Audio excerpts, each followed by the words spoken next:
Hello and namaste to all my viewers. This is day 7 and we are exploring places in and around Leh. Right now we are heading towards Hemis Monastery. Earlier in the day we've given our documents to the travel agency so that they can make further permits to visit Nubra Valley and Pangong Lake. So here's the view on the way to Hemis Monastery.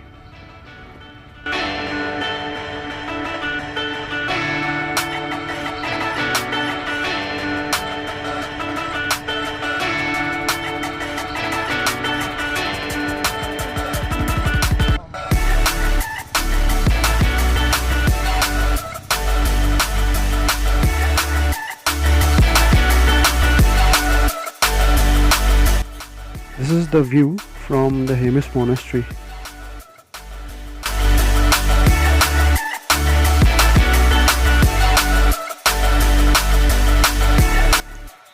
It was a perfect day with perfect weather and the places were wonderful and we really had an awesome day at Leh.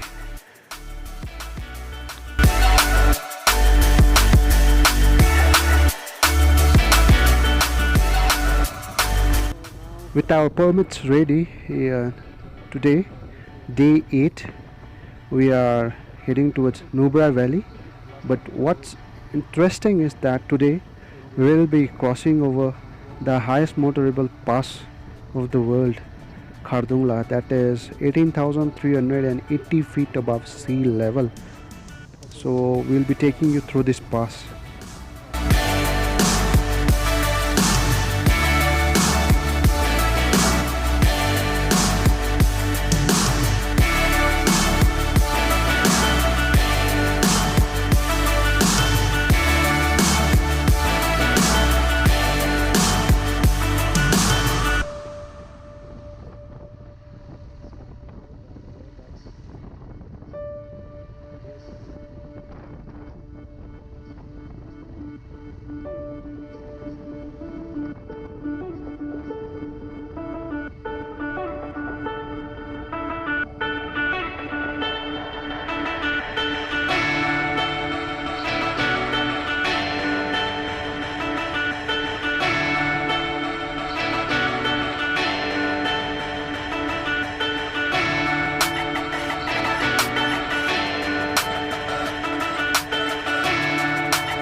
Khardungla Pass is now just 20 to 22 kilometers away and we can see the snowflakes being carried away by the wind.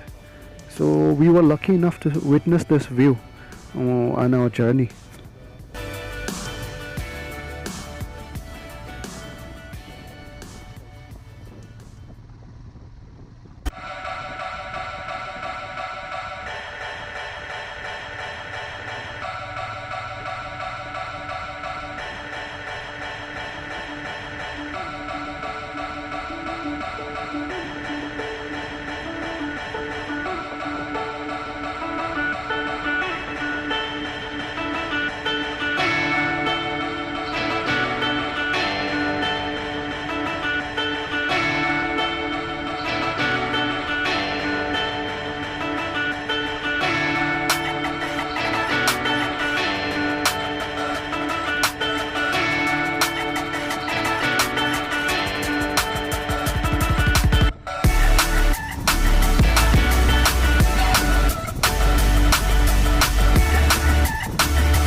Now we are just 10 to 15 minutes away from Khardungla Pass, and we have gained quite an altitude.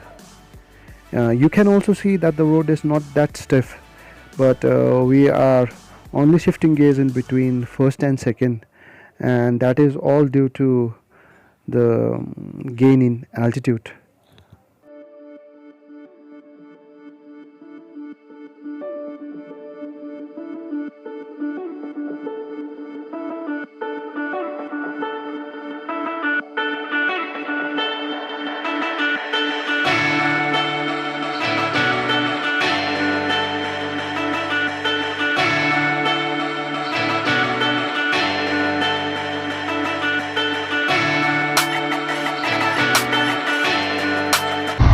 So finally we are at the highest motorable pass on the way Khardungla.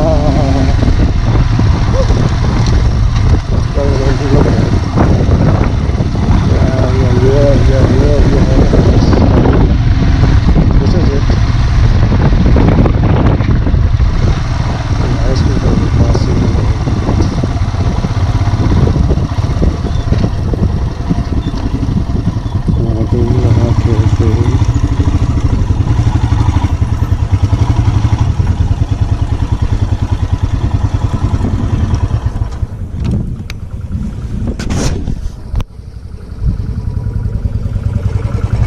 Look, I forgot.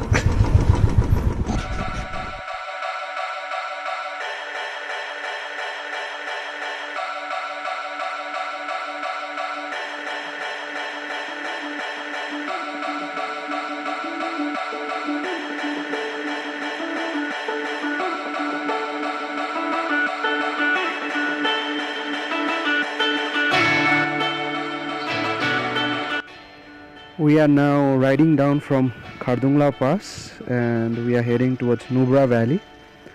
Today we are planning to visit Turtuk, that is the last Indian village that the Indian tourists are allowed to visit, and from where the border is just 8 to 10 kilometers. So we hope to reach Turtuk by evening.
We have already entered Nubra Valley and now we are at Hundur, which is a cold desert. To my right you can see the famous sand dunes of Hundur. You can also see that as if the fog or cloud is moving up the hill, but it is neither fog nor cloud, but it is the sand which is being driven by the strong winds. So a word of caution to all our rider brothers who are planning to ride to Ladakh. You should carry a full face helmet which has a very good visor, because you may get caught up in this situation when you visit this place.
As you can see, the kids over here are always ready, out with their hand to any rider who passes by them.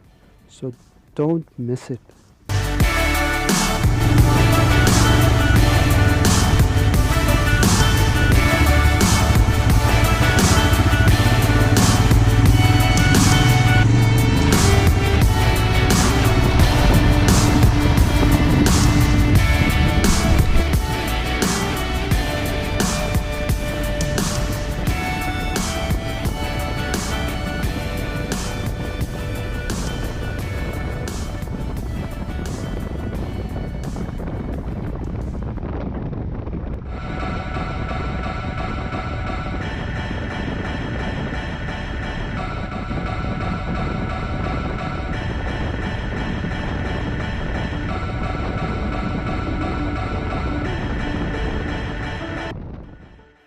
We finally made it to Turtuk, the last Indian village, and here are some snapshots that we took at Turtuk.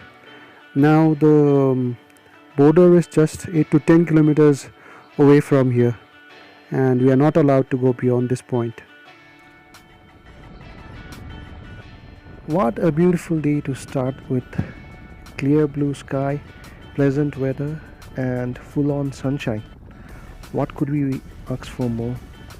Anyways, last night we stayed at guest house in Partapur, which had been booked by our brother who is in the army, and today we are heading towards his base, which is at Sasoma, and which is just 45 kilometers short of Siachen Base Camp.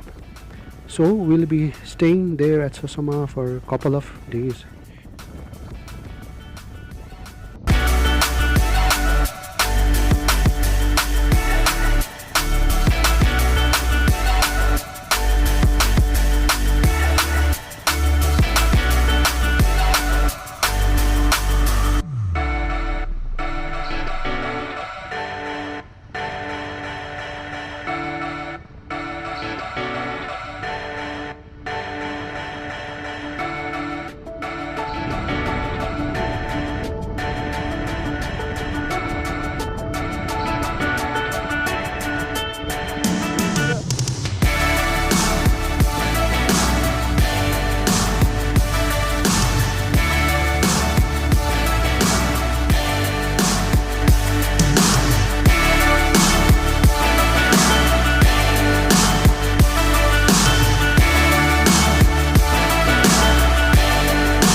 We are already heading towards Sasoma, and soon we're gonna reach there and meet our brother. And this is the same route that leads to the Siachen Base Camp, the ice battlefield of the world.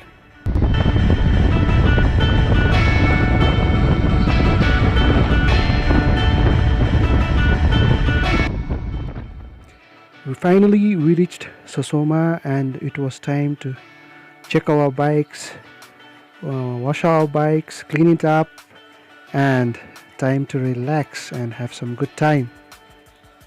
We stayed at Sasoma for 3 days, and on the third day we went to Siachen Base Camp, the highest battlefield in the world, and it was really an awesome place to be.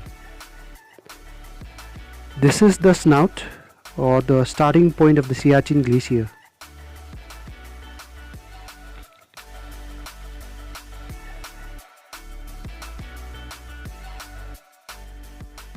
This is the Siachen War Memorial, which has been constructed in honor of our brave soldiers who have laid down their lives protecting our motherland. Adventure followed us and we got a chance to lay our hands on ice axe and climb an ice wall at Siachen Battle School.